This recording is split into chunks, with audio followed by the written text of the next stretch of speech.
बिस्मिल्लाहिर्रहमानिर्रहीम, अस्सलाम वालेकुम। मैं हूं मखदूम शहाबुद्दीन। 4 नवंबर 2025 मंगल का दिन। नाज़रीन इकराम, इस वक्त भारत पाकिस्तान के खिलाफ अपनी तैयारियों को मंतकी अंजाम तक पहुंचा रहा है और किसी भी लम्हे भारत की तरफ से फॉल्स फ्लैग ऑपरेशन किया जा सकता है।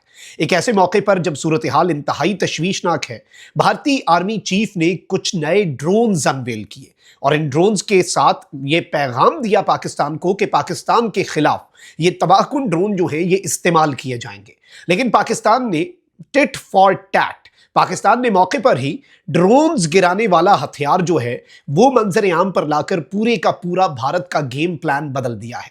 इसके साथ ही साथ ड्रोन्स जो है वो अनमैन्ड एरियल व्हीकल्स को हम ड्रोन्स कहते हैं, यानी जो बगैर किसी पायलट के या बगैर किसी इंसान की इन्वॉल्वमेंट के फजा के अंदर परवाज करते हैं। उसी तरीके से पाकिस्तान नेवी जो है उसने अनमैन्ड सरफेस व्हीकल्स यानी कि सी के लिए जो ड्रोन्स हैं वो अनवेल करके भारत को एक और बड़ा सरप्राइज दे दिया है। मैं सारी डिटेल्स एक एक करके आपके सामने रखता हूं और आज भारतीय army chief general Upendra Dwivedi का पूरा प्रोग्राम पाकिस्तान ने कैसे बाढ़ा है, इसकी डिटेल्स बड़ी इंटरेस्टिंग है और इसकी जो स्पेसिफिकेशंस अभी मैं आपको बताऊंगा कि पाकिस्तान ने जो सिस्टम इस वक्त अनवेल किया है और कुछ पाकिस्तान ने अपने पत्ते शो करवाए हैं और कुछ पत्ते पाकिस्तान ने शो ना करवा के भारत को एक कंफ्यूजन में रखा है and India still has no idea कि व्हाट इज कमिंग नेक्स्ट, होने क्या जा रहा है, उसके लिए पाकिस्तान ने क्या तैयारी की हुई है। तो ये ज्यादा इंटरेस्टिंग है, इसे भी समझते हैं। अगर अभी तक आपने इस वीडियो को लाइक नहीं किया तो लाइक जरूर कर दें, कमेंट सेक्शन में पाकिस्तान जिंदाबाद का नारा जरूर लिखें और जिन लोगों ने चैनल को सब्सक्राइब नहीं किया उनसे मेरी ये दरखास्त होगी कि चैनल को भी आपने लाजमी सब्सक्राइब कर लेना है। नाज़रीन इकराम, सबसे पहले तो आपको मालूम है कि ट्राई सर्विसेज एक्सरसाइजेस चल रही हैं। भारत की तारीख की सबसे बड़ी जंगी मशकें हैं। इंडियन आर्मी, एयरफोर्स और नेवी, DGISPR भी ये बता चुके हैं कि इस मरतबा इंडिया ने डीप सी में कोई एडवेंचर करना है। लेकिन उसके साथ इंडिया की तैयारियां हमें ये बता रही हैं कि इंडिया एक लार्ज स्केल वॉर जिसमें तीनों इंडिया की फोर्सेस इन्वॉल्व हो और एक लॉन्ग टर्म वॉर जो है उसकी भी तैयारी इंडिया कर रहा है। जो मकबूजा वादी में LOC के अक्रॉस और जो गांव है वहां पर जो बंकर्स बनाए जा रहे हैं, इस जानिब एक क्लियर इंडिकेशन है कि इंडिया एक तवील मुद्दती जंग भी छेड़ सकता है और पानियों के अंदर जंग जो इस वक्त मुकम्मल तौर पर यह चीज हमें समझ आ चुकी है कि इनविटेबल है और उसे अवॉइड शायद ना किया जा सके। पाकिस्तान तैयारी कर सकता है लेकिन पाकिस्तान उस जंग को तो नहीं ना रोक सकता जो जंग हम पे मुसल्लत की जाए। अलबत्ता पाकिस्तान के हाथ में यह है कि उस जंग को खत्म कैसे करना है और वो अल्लाह ताला की मदद और नुसरत हमारे साथ है। अल्लाह ताला के ऊपर हमारा ईमान है, यकीन है और वो इंशाल्लाह जैसे मई 2025 में जंग खत्म हमने की, जैसे अक्टूबर 2025 में अफगानिस्तान जो कि इंडिया की प्रॉक्सी बनकर आया, या फिर आप ये कह लें कि इंडिया अफगानी रिजीम का रूप धार के आया, उस वक्त भी जंग हमने खत्म की, तो अब ये जंग भी हम ही खत्म करेंगे। अब आर्मी चीफ जो उपेंद्र द्विवेदी है, नाज़रीन इकराम, वो अंबाला गया और उसने अपनी स्ट्राइक कोर जो है, सबसे इंपॉर्टेंट ये कोर होती है आर्मी में जो स्ट्राइक करती है, जो हमला करती है, उसकी कैपेबिलिटीज जो हैं उनमें कामिकाजी ड्रोन्स जो खुदकुश ड्रोन्स होते हैं, स्वार्म ड्रोन्स जो कि एक पूरा ड्रोन्स का इन्होंने बराज पाकिस्तान की तरफ भेजना है, इसके साथ ही साथ मॉडर्न वॉरफेयर ड्रिल्स जो है उसका इन्होंने जायजा लिया। लेकिन इस चीज को याद रखिएगा कि पाकिस्तान, अगर किसी को यह लगता है कि पाकिस्तान अपनी डिफेंस प्रिपरेशंस जो हैं वो उस तरीके से नहीं कर रहा तो ये उसकी खाम ख्याली होगी। पाकिस्तान बिल्कुल भी जो कछुए और खरगोश की कहानी है उससे कोई पाकिस्तान उस पर अमल करता हुआ नजर नहीं आ रहा कि भाई पाकिस्तान ने पिछली जंग जीत ली और खरगोश की तरह पाकिस्तान सो जाए ताकि भारत हमसे आगे निकल जाए। इंडिया ने पिछले 5-6 महीनों को अगर यूटिलाइज किया है अपनी डिफेंस कैपेबिलिटीज को एनहांस करने के लिए तो भाई पाकिस्तान हाथ पे हाथ रख के बैठा हुआ है। पाकिस्तान भी एक स्टेप आगे बढ़ेगा। पाकिस्तान पहले ही डिफेंस कैपेबिलिटीज में आगे था, कुछ सरप्राइजेस हमने इंडिया के लिए तैयार किए। अब नाज़रीन इकराम, मैं आपको यह बताऊं कि पाकिस्तान ने रास्त प्रोग्राम जो है वो इस वक्त लॉन्च कर दिया है और रास्त वैसे भी आपको पता है ना, राह रास्त, सीधा रास्ता, तो ये बेसिकली इंडिया के लिए बड़ा इंटरेस्टिंग होगा और इंडिया को जरा सीधे रास्ते पे लाने का ये काम करने जा रहा है। ये PIMEC25 जो कॉन्फ्रेंस हो रही है उसके अंदर ये एग्जीबिशन, इसके अंदर पाकिस्तान ने अनवील किया है और ये पाकिस्तान का इंडिजिनस यानी पाकिस्तान के अंदर बनाया हुआ, पाकिस्तान के ही अंदर इसकी रिसर्च हुई और इसको तमाम तरह इसके जितने मरहले हैं, ड्रोन डिटेक्शन रडार सिस्टम, रास्त इसे नाम दिया गया नाज़रीन इकराम। और ये पाकिस्तान की जो काउंटर ड्रोन स्ट्रैटेजी है और काउंटर ड्रोन कैपेबिलिटी है उसे मैं ये नहीं समझता कि मल्टीप्लाई कर देगा, बल्कि वो एक्सपोनेंशियली राइज होगी। और इसके साथ ही साथ एयर स्पेस की जो सिक्योरिटी कैपेबिलिटीज हैं पाकिस्तान की वो भी एनहांस होने जा रही हैं।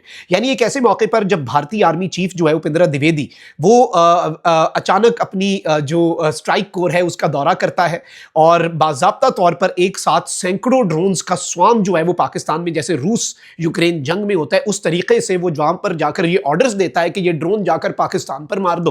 तो भाई पाकिस्तान ने भी इस वक्त अपनी तैयारियां आहिस्ता आहिस्ता, जैसे कुछ चीजें हमने अभी अनवेल नहीं की, कुछ पत्ते हमने सीने से लगाए हुए हैं। आपको इस बात का अंदाजा है कि डोनाल्ड ट्रंप की ये स्टेटमेंट के एटमी तजुर्बे कर रहा है पाकिस्तान, इंडिया हिल के रह के अंदर से, नई दिल्ली में मीटिंग्स हो रही हैं और DGISPR जो है उन्होंने ज्यादा इंटरेस्टिंग बात कर दी, उन्होंने ना इसे हमारे साथ मुलाकात के अंदर डिनाई किया ना एक्सेप्ट किया, एक एम्बिग्विटी जो होती है ना वो रखी उन्होंने। और ये भी स्ट्रेटेजिक डेप्थ होती है इसमें, इसके पीछे प्रॉपर एक रैशनल है, इसके पीछे पूरा एक माइंडसेट होता है, एक सोच होती है। देखिए आप अपनी ताकत जब दिखाते हैं ना, आप चाहते हैं अमन और पीस आता है स्ट्रेंथ से, तो आप अपने कुछ हथियार जो है वो अनवेल कर देते हैं ताकि कोई पंगा ना ले, वो पहले ही बाज रहे।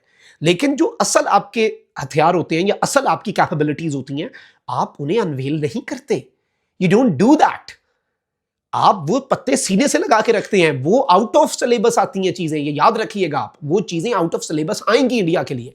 अच्छा, ये तो एक पाकिस्तान ने जो एंटी ड्रोन सिस्टम है और ड्रोन डिटेक्शन रडार जो है वो डिस्प्ले किया है और मंजरेआम पर लाया पाकिस्तान। लेकिन इसी के साथ साथ ये जो मैरीटाइम कॉन्फ्रेंस हो रही है कराची के अंदर जिसमें ये टेक्नोलॉजी अनवेल की गई है, इसके साथ ही साथ पाकिस्तान का, जैसे मैंने आपको शुरू में बताया, ये बेसिक कॉन्सेप्ट है। ड्रोन तो इसे एक उर्फ आम में कहते हैं ना, दर हकीकत ये UAV होता है, अनमैन्ड एरियल व्हीकल, यानी जो इंसान ना चलाए, एरियल व्हीकल जो फजा के अंदर परवाज करे।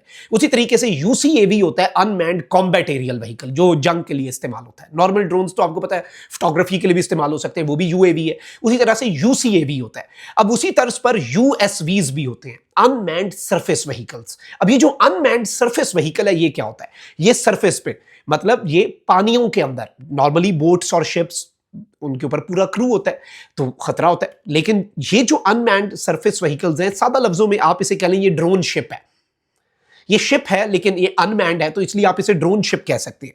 और इसे बेसिकली फीचर किया गया है और इसके अंदर SSM लॉन्चर्स जो हैं वो भी इस शिप के अंदर अनवेल किए गए हैं। अब SSM लॉन्चर्स क्या होते हैं नाज़रीन इकराम, ये मैं आपको बता दूं। SSM surface to surface missiles, एक होता है सरफेस टू एयर मिसाइल, एक होता है एयर टू सरफेस मिसाइल। ये सरफेस टू सरफेस मिसाइल्स के साथ लेस है, यानी इसके ऊपर हम मिसाइल अपना फिक्स कर देंगे, इस पे लॉन्चर लगा हुआ है, कोई बंदा इसके ऊपर हमें रखने की जरूरत नहीं है, नो थ्रेट, नो कोई खतरा नहीं, और ये जाके सरफेस पे ही स्ट्राइक मार देगा।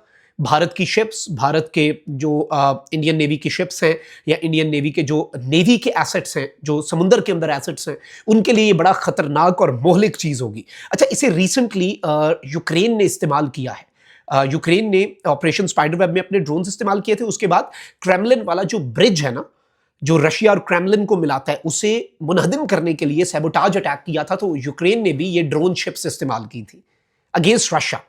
तो आप अंदाजा करें कि पाकिस्तान कितना आगे का सोच रहा है। पाकिस्तान इंडिया से एक स्टेप नहीं बल्कि 10 स्टेप्स आगे होगा, ये मैं आपको आज लिख के दे रहा हूं। और अल्लाह ताला की मदद, अल्लाह ताला की नुसरत शामिल हाल रहनी चाहिए, क्योंकि हमारा ईमान है, हमें जंग नहीं चाहिए, अमन से रहना चाहते हैं। जंग छेड़ी तो फिर हमने अल्लाह का नाम लेके काम शुरू कर देना है। मतलब the words of the Pakistan top military hierarchy अगर मैं आपको बताऊं फ्रॉम द हॉर्सेस माउथ, तो वो पता है क्या है, वो सिंपल ये है, पहले भी ठोका था, इस दफा ज्यादा ठोकेंगे। अपना बहुत ख्याल रखिए। अल्लाह निगहबान। पाकिस्तान जिंदाबाद।